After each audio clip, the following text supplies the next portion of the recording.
Bonjour à tous et bienvenue dans notre podcast du jour. Aujourd'hui, nous avons le plaisir d'accueillir un spécialiste de la littérature maghrébine d'expression française. Ensemble, nous allons découvrir les grandes étapes et les figures majeures de ce courant littéraire. Bonjour et merci d'être avec nous aujourd'hui. Bonjour et merci de m'avoir invité. Je suis ravi d'être ici pour parler d'un sujet aussi passionnant.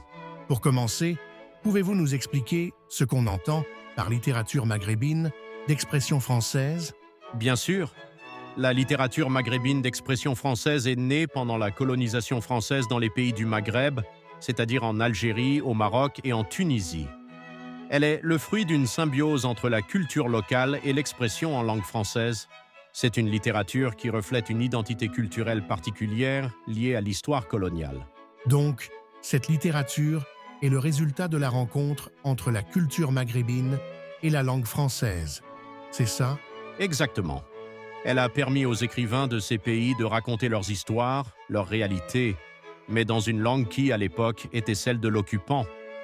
Cette dualité est l'un des aspects fascinants de cette littérature. Cette littérature a traversé plusieurs phases. Pouvez-vous nous en parler un peu plus?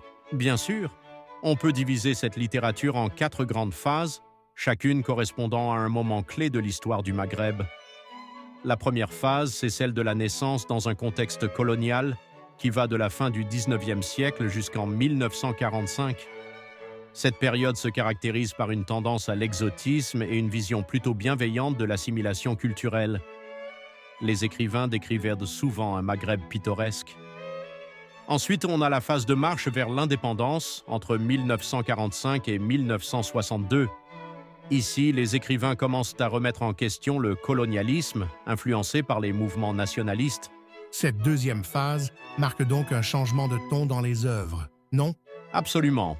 Les écrivains expriment de plus en plus leur rejet de l'oppression coloniale et les textes deviennent plus critiques, dénonçant l'injustice.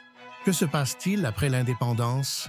La troisième phase, qui va de 1962 à 1980, correspond à l'après-indépendance.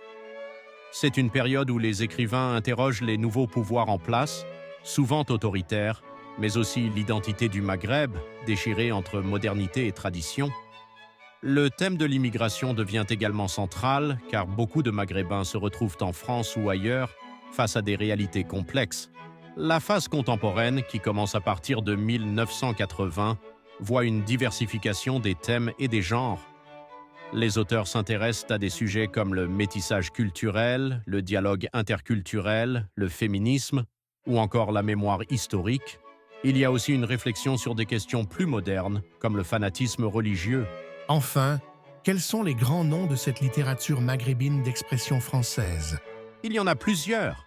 Parmi les plus connus, on trouve Ahmed Sefrioui, qui est un pionnier, mais aussi Tahar Ben Jelloun, Assia Djebar, Kateb Yassine, Abdelatif Lahabi, Driss Kraibi et Mohamed Khaireddine. Ce sont des écrivains qui ont marqué, chacun à leur manière, l'évolution de cette littérature. Un grand merci pour cet éclairage fascinant sur la littérature maghrébine d'expression française. Cela donne envie de se plonger dans leurs œuvres. Merci à vous et je vous encourage tous à découvrir ces écrivains qui capturent l'essence d'une époque et d'une culture en pleine évolution. Merci à tous de nous avoir suivis dans ce voyage à travers l'histoire de la littérature maghrébine d'expression française. N'hésitez pas à nous rejoindre pour d'autres épisodes où nous explorerons encore plus de thèmes littéraires et culturels. À très bientôt.